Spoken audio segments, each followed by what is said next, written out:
अस्सलामु अलैकुम वरहमतुल्लाहि वबरकातुह। नहमदुहु व नुसल्ली व नुसल्लिमु अला रसूलिहिल करीम अम्मा बाद फ़अऊज़ु बिल्लाहि मिनश शैतानिर रजीम बिस्मिल्लाहिर रहमानिर रहीम। अन अबी हुरैरह रज़ियल्लाहु अन्हु क़ाल अता अअराबिय्युन इला नबी सल्लल्लाहु अलैहि वसल्लम फ़क़ाल दुल्लनी अला अमलिन इज़ा अमिलतुहु दख़लतुल जन्नह क़ाल तअबुदुल्लाह व ला तुशरिकु बिही शैअन व तुक़ीमुस सलातल मक्तूबता व तुअद्दिज़ ज़कातल मफ़रूज़ा व तसूमु रमज़ान क़ाल वल्लज़ी नफ़्सी बियदिही ला अज़ीदु अला हाज़ा शैअन व ला अनक़ुसु मिन्हु फ़लम्मा वल्ला क़ाल नबी सल्लल्लाहु अलैहि वसल्लम मन सर्रहु अन यंज़ुरा इला रजुलिन मिन अहलिल जन्नह फ़लयंज़ुर इला हाज़ा मुत्तफ़क़ुन अलैह। अल्हम्दुलिल्लाह, अल्लाह के फ़ज़्ल व करम, उसकी इनायतों से दरस हदीस ज़ुजाजतुल मसाबी जारी व सारी है। 12वीं हदीस पढ़ने की सआदत मैंने हासिल की है कि जिसके रावी हज़रत अबू हुरैरा रज़ियल्लाहु ताला अन्हु हैं। आप फरमाते हैं कि एक आराबी हुज़ूर नबी मुकर्रम सल्लल्लाहु अलैहि वसल्लम की बारगाह में हाज़िर हुए और आकर इरशाद फरमाया कि या रसूलल्लाह सल्लल्लाहु अलैहि वसल्लम, आप मुझे ऐसे अमल के बारे में बतलाएं कि अगर मैं उस पर अमल करूं तो फिर मैं जन्नत में दाखिल हो जाऊं। अज़ीज़ान मुहतरम, हदीस पाक के इस जुज़ से कई एक बातें हमको मालूम होती है। सबसे पहली बात यह है कि सहाबा किराम रिज़वानुल्लाहि अन्हुम अजमाइन ये वो पाक नुफूस क़ुदसिया हैं कि जिनके क़ुलूब को अल्लाह ने सबसे मुसफ़्फ़ा व मुजल्ला पाया तो अपने हबीब सल्लल्लाहु अलैहि वसल्लम की सहाबियत के लिए मुंतख़ब फरमा लिया। तो फिर देखिए उनकी फ़िक्र क्या हुआ करती थी कि हमेशा उनके दिलों में फ़िक्र आखिरत हुआ करती थी। वो सहाबी रसूल का सुआल भी इस बात की तरफ हमको रहनुमाई कर रहा है और उनका सुआल भी यही है कि आखिरत जो कि हमेशा की ज़िंदगी है, अबदी ज़िंदगी है, उसमें कामयाब होने के लिए क्या अमल करना चाहिए, जन्नत में दाखिले के लिए क्या अमल होना चाहिए। तो फिर आका अलैहिस्सलातु वस्सलाम ने आगे उनको इस बारे में रहनुमाई फरमाई। और इसी तरीके से यहाँ पर एक बात जान लेना हमारे लिए ज़रूरी है, वो ये है कि कोई भी शख्स अल्लाह के फ़ज़ल के बग़ैर जन्नत में दाखिल नहीं हो सकता। हुज़ूर अकरम सल्लल्लाहु अलैहि वसल्लम ने ख़ुद इरशाद फरमाया कि कोई भी शख्स अपने अमल की वजह से जन्नत में दाखिल नहीं हो सकता जब तक कि फ़ज़ल इलाही उस पर ना हो। तो सहाबा ने अर्ज़ की, या रसूल अल्लाह सल्लल्लाहु अलैहि वसल्लम, क्या आप भी? तो आका अलैहिस्सलातु वस्सलाम ने इरशाद फरमाया, हाँ मैं भी, मगर ये कि अल्लाह के फ़ज़ल ने, उसकी रहमत ने मुझको घेरा हुआ है।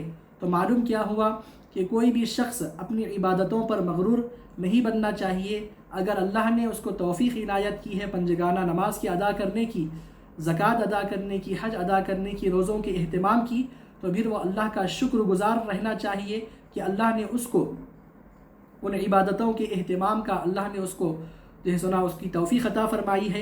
कभी भी कोई भी बंदे मोमिन अपनी बंदगी पर हरगिज़ जो है सुना फ़ख्र नाज नहीं करना चाहिए, क्योंकि अल्लाह के फ़ज़ल के बग़ैर कोई भी शख्स जन्नत में हरगिज़ दाखिल नहीं हो सकता और अपने आमाल की वजह से तो वह हरगिज़ जन्नत में दाखिल नहीं होगा। वो होगा भी कैसे? क्योंकि कोई भी शख्स अपने आमाल से जो बंदगी का हक़ है वो बंदगी का हक़ अदा नहीं कर सकता। जब वो अदा नहीं कर सकता तो फिर वो जन्नत में अपने आमाल की वजह से क्यों कर दाखिल हो सकता है। तो लिहाजा जब अल्लाह ने किसी को आबिद ज़ाहिद बनाया है तो फिर अल्लाह का उसको हमेशा शुक्रगुज़ार रहना चाहिए। तो आका अलैहिस्सलातु वस्सलाम ने आगे इरशाद फरमाया कि क़ाल तअबुदुल्लाह व ला तुशरिकु बिही शैअन, कि तुम अल्लाह की इबादत करो और उसके साथ किसी चीज़ को शरीक ना ठहराओ। यानी अल्लाह पर जैसा ईमान लाने का हक़ है तुम अल्लाह पर वैसे ईमान लाओ और किसी भी शय को उसके साथ हरगिज़ शरीक ना करो। ना शिरक जली का मुर्तकिब हो, ना शिरक ख़फ़ी का मुर्तकिब हो, बल्कि ख़ालिस जैसा अल्लाह पर ईमान लाना चाहिए उस तरीक़े से अल्लाह पर ईमान लाया जाए। फिर आगे बतलाया गया कि व तुक़ीमुस सलातल मक्तूबा, फ़र्ज़ नमाज को अदा किया जाए, फ़र्ज़ नमाज को तुम अदा करो। यानी जो भी चीज़ों का यहाँ पर हुक्म दिया जा रहा है तो फिर वो तमाम चीज़ें उसके तमाम शराइत व आदाब के साथ है, तमाम पाबंदियों के साथ है। यानी कि जब नमाज़ पढ़ने का हुक्म दिया गया तो फिर नमाज को उसके तमाम शराइत व अरकान के साथ अदा किया जाए। और आगे बतलाया गया व तुअद्दिज़ ज़कातल मफ़रूज़ा, तुम फ़र्ज़ ज़कात को अदा करो। मतलब ये है कि जो ज़कात अदा करने की जो पाबंदियाँ हैं, जो क़ुयूदात हैं, उन तमाम का पास व लिहाज रख कर ज़कात अदा की जाए। और इसी तरीके से आगे बतलाया गया कि व तसूम रमज़ान, और तो रमज़ान के रोज़े रखो। मतलब ये है कि रमज़ान के रोज़ों में जो तफ़सीलात बतलाई गई हैं उन तमाम तफ़सीलात के साथ, तमाम आदाब के साथ रमज़ान के रोज़ों को रखा जाए। फिर आगे बतलाया गया कि वो सहाबी रसूल ने कहा, वल्लज़ी नफ़्सी बियदिही ला अज़ीदु अला हाज़ा शैअन वला अनक़ुसु मिन्हु, कि اللہ کی قسم، اس ذات کی قسم کہ جس کے قبضے قدرت میں میری جان ہے، کہ میں ان چیزوں پر نہ اضافہ کروں گا اور نہ ہی میں کمی کروں گا۔ اب اس بات کا کیا مطلب ہے؟ تو شارحین نے یہاں پر کئی ایک مطالب بیان کیے ہیں۔ مطلب یہ ہے کہ وہ شخص جو آقا علیہ الصلوۃ والسلام کی بارگاہ میں حاضر ہوئے تھے، وہ اپنی قوم کے رہنما تھے، رہبر تھے، تو لہذا وہ اپنی قوم والوں کی طرف سے سوال کرنے آئے تھے کہ جنت میں داخل ہونے کے لیے کیا عمل کافی ہوگا؟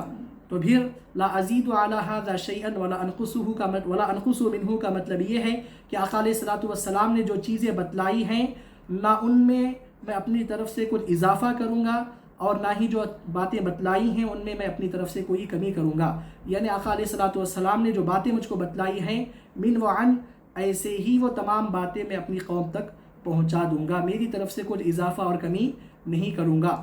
اور دوسرا مطلب یہ بتلایا گیا ہے کہ میں اپنی طرف سے اس چیزوں کے اندر زیادتی اور کمی نہیں کروں گا۔ مطلب آقا علیہ الصلوۃ والسلام نے جن چیزوں کو فرض کہا ہے اس کو فرض بتلاؤں گا، جن چیزوں کو حرام بتلایا ہے ان کو حرام، جن چیزوں کو حلال بتلایا ہے ان کو حلال۔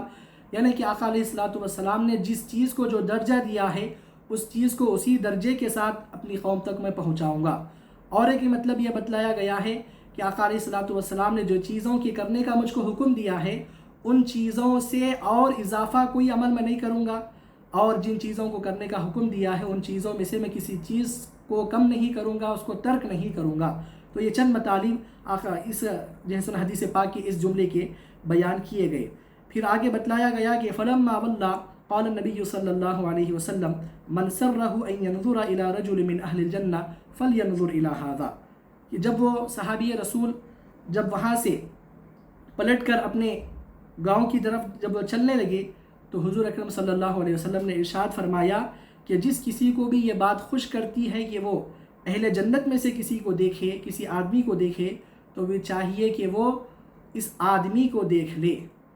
تو مطلب یہ ہے حدیث پاک سے ہم کو یہ بات معلوم ہوتی ہے کہ ایک عام بندے مومن کی نجات کے لیے یہ بات کافی ہوتی ہے کہ وہ فرائض اسلام پر عمل کرتا رہے اور اسی حالت میں دنیا سے چلا جائے، کیونکہ آقا علیہ الصلوۃ والسلام نے اوپر جو جن چیزوں کا ذکر کیا ہے وہ تمام دین اسلام کے فرائض ہیں۔ تو معلوم ہوا کہ جو کوئی بھی شخص فرائض ادا کرتا ہے، ہاں اس کا مطلب ہرگز یہ نہیں ہے کہ سنتیں اور نوافل کا اہتمام نہ کیا جائے۔ یقیناً سنتیں اور نوافل یہ فرائض کے مکملات ہیں، فرائض میں جو نقص آتا ہے ان کی وجہ سے وہ پورا ہوتا ہے۔ مطلب یہ ہے کہ فرائض ادا کرنے والا شخص وہ جنتی ہوتا ہے، جنت میں داخل ہونے کے لیے اس کے لیے یہ بات کافی ہوا کرتی ہے۔ اور اسی طریقے سے آقا علیہ الصلوۃ والسلام نے اس بات کی بھی ترغیب یہاں پر دی کہ جن کسی کی بھی اندر آقا علیہ الصلوۃ والسلام نے جن عبادتوں کا ذکر کیا ہے، اگر یہ تمام عبادتوں کا اگر کوئی خوگر ہوتا ہے تو مطلب یہ ہے کہ وہ اس کے اندر اہل جنت کے صفات ہیں۔ اہل جنت کے اندر جو صفات ہوتے ہیں، اہل جنت جن کاموں کو کرتے ہیں، وہ شخص بھی جب ان کاموں کو کرنے والا ہوتا ہے تو پھر ایسے اشخاص کو بھی دیکھنا چاہیے۔ آقا علیہ الصلوۃ والسلام نے خود ترغیب دی اور دیگر احادیث میں ہم کو یہ بتلایا گیا کہ اذا رؤوا ذکر اللہ، ایسے لوگوں کو جب کہ تم ان کو دیکھو تو اللہ یاد آ جائے۔ مطلب یہ کہ اہل اللہ صالحین کو دیکھنا چاہیے، اہل اللہ صالحین کی زیارت کرنا چاہیے، کیونکہ آقا علیہ الصلوۃ والسلام نے خود یہاں پر اہل جنت کو دیکھنے کی ترغیب دی ہے۔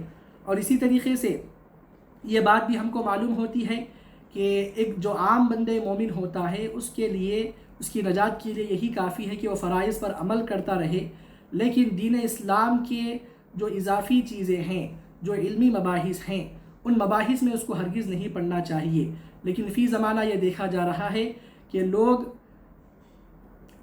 غیر ضروری مباحث میں جو کہ اہل علم کا کام ہے ان مباحث میں پڑھ کر اپنے ایمان کو وہ خراب کر رہے ہیں۔ تو الغرض ان تمام چیزوں سے احتراز کرنا چاہیے۔ جب عام مسلمان ہیں تو پھر عام مسلمانوں کی نجات کے لیے کیا چیزیں کافی ہے، اس حدیث پاک میں ہم کو بتلا دیا گیا ہے۔ تو پھر اس حدیث پاک کی روشنی میں ہم کو زندگی گزارنے کی کوشش کرنا چاہیے۔ آخر میں اللہ کی بارگاہ میں دعا ہے کہ اللہ کریم ہم کو کہنے سننے سے زیادہ عمل صالح کی توفیق عطا فرمائے اور حدیث کو صحیح معنی میں سمجھنے اور اس پر عمل کرنے کی توفیق عطا فرمائے۔